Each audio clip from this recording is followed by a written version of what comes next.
माहितीये पानिपतची लढाई ही मराठ्यांची लढाई नव्हती. मराठ्यांनी त्यातनं अंग काढलं असतं तरी कोणी काही म्हटलं नसतं. पानिपतच्या लढाई करता या ठिकाणच्या बादशहानी मराठ्यांना सांगितलं, हा अहमदशाह अब्दाली आलाय, याला आम्ही थांबवू शकत नाही, तुम्ही याला थांबवण्याचा प्रयत्न करा. आणि मराठ्यांनी ते शिवधनुष्य पेलायचं ठरवलं. या ठिकाणी त्याला यमुने पार नेलं. यमुने पार जाऊन त्या ठिकाणी अहमदशाह अब्दालींनी मराठ्यांना पत्र लिहिलं की मला तुमच्याशी तह करायचा आहे.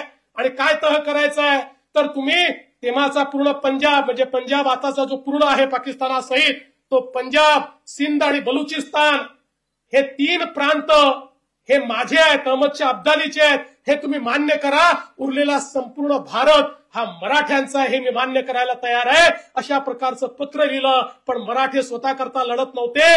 त्या ठिकाणी स्वराज्याकरता लढत होते, या देशाकरता लढत होते, देवदेश आणि धर्माकरता लढत होते. त्यांनी ते झुगारलं आणि त्या ठिकाणी सांगितलं 1 इंच जमीन देखील तुम्हाला देणार नाही.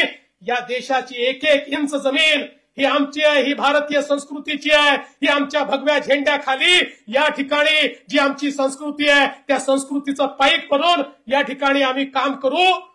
आणि पानिपतला लढण्याकरता मराठे त्या ठिकाणी गेले.